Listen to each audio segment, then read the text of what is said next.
Halo, saya Anya, presenter Artificial Intelligence dari TV1.ai. Kami sampaikan trending news hari ini, Jumat 19 April 2024. Israel menyerang Iran pagi tadi, demikian laporan sejumlah kantor berita dunia.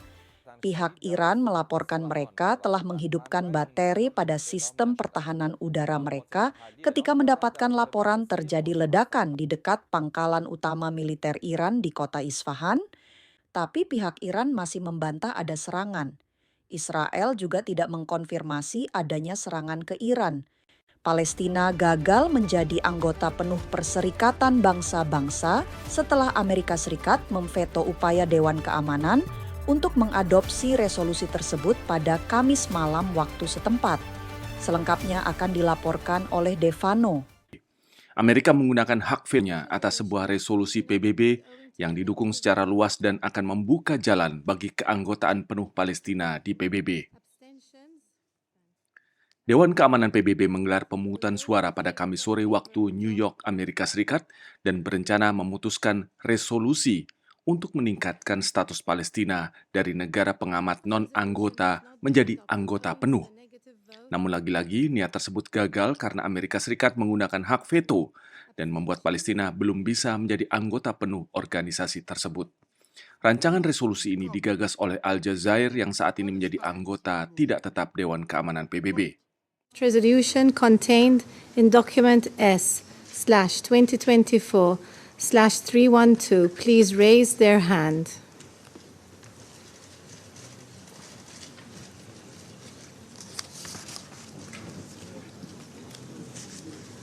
Okay, we've been recorded 12, right? Okay. Those against?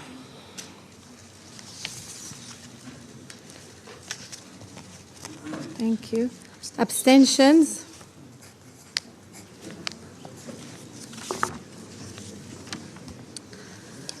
The draft resolution has not been adopted owing to the negative vote of a permanent member of the Council. Wakil Duta Besar Amerika Serikat Robert Wood mengatakan kepada Dewan bahwa veto Amerika Serikat ini tidak mencerminkan penentangan terhadap kenegaraan Palestina, tetapi merupakan pengakuan bahwa hal itu hanya akan datang dari negosiasi langsung antara kedua belah pihak. Draft resolusi tersebut menerima 12 dukungan dari total 15 negara anggota Dewan Keamanan PBB, 2 anggota abstain, dan 1 anggota yakni Amerika Serikat menolak. Sebuah resolusi Dewan Keamanan PBB memerlukan setidaknya 9 suara yang mendukung tanpa veto dari 5 anggota tetapnya agar dapat diadopsi atau disahkan. Kelima negara anggota tetap Dewan Keamanan PBB itu yakni Amerika Serikat, Inggris, Prancis, Rusia, dan Cina. Ini adalah upaya kedua Palestina untuk menjadi anggota penuh dan terjadi ketika perang di Gaza telah menempatkan konflik Israel-Palestina yang telah berlangsung selama lebih dari 75 tahun menjadi pusat perhatian. Dewan Wakaf Islam di Yerusalem memperingatkan dunia dalam sebuah pernyataan tentang rencana gegabah Menteri Keamanan Nasional Israel, Itamar Ben-Gvir, yang bertujuan untuk mengubah status quo di Masjid Al-Aqsa yang diberkahi.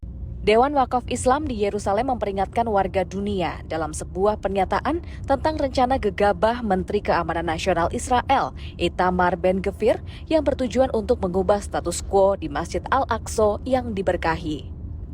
Dewan Wakaf menekankan bahwa ini adalah pelanggaran dan serangan terang-terangan terhadap hak-hak sejarah dan agama paling mendasar umat Islam di Masjid Suci Al-Aqsa.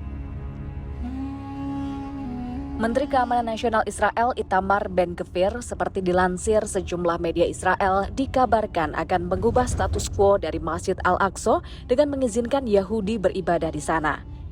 Ia diduga memasukkan perubahan status quo ini dalam rencana kerja tahunan kementeriannya. Status quo yang berlaku saat ini telah menetapkan hanya umat Islam yang boleh beribadah di Masjid Al-Aqsa. Masjid Al-Aqsa sepenuhnya berada di bawah tanggung jawab Badan Wakaf Islam yang ditunjuk oleh Yordania. Tentu saja niat Israel itu dikecam banyak pihak. Dewan Wakaf Islam menyebutkan bahwa rencana Ben-Gvir merupakan pelanggaran mencolok dan pukulan terhadap hak-hak sejarah dan keagamaan yang paling mendasar bagi seluruh umat Islam. Pihaknya meminta semua negara di dunia dan kawasan untuk melakukan intervensi guna mencegah rencana Ben-Gvir ini dan menekankan pentingnya menjaga status agama, sejarah dan hukum yang berlaku di Masjid Al-Aqsa sejak lama sebagai tempat ibadah eksklusif bagi umat Islam. Rencana Israel itu juga langsung direspon oleh warga Palestina. Mereka mulai Kamis malam berbondong-bondong dari berbagai wilayah memenuhi Masjid Al-Aqsa untuk menunaikan ibadah salat subuh dan salat Jumat. Sebagian dari mereka bahkan berniat bermalam hingga Minggu menjaga Masjid Al-Aqsa.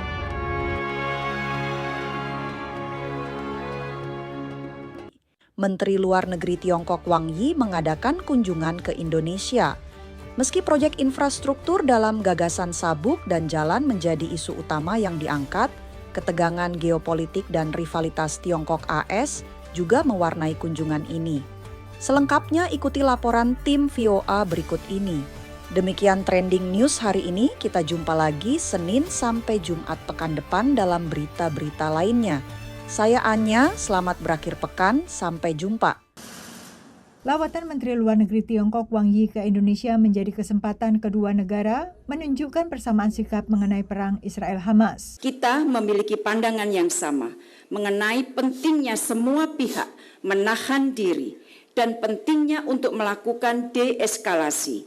Saya menjelaskan mengenai upaya diplomatik yang dilakukan Indonesia sejauh ini, dan saya yakin RRT akan menggunakan pengaruhnya guna mencegah terjadinya eskalasi.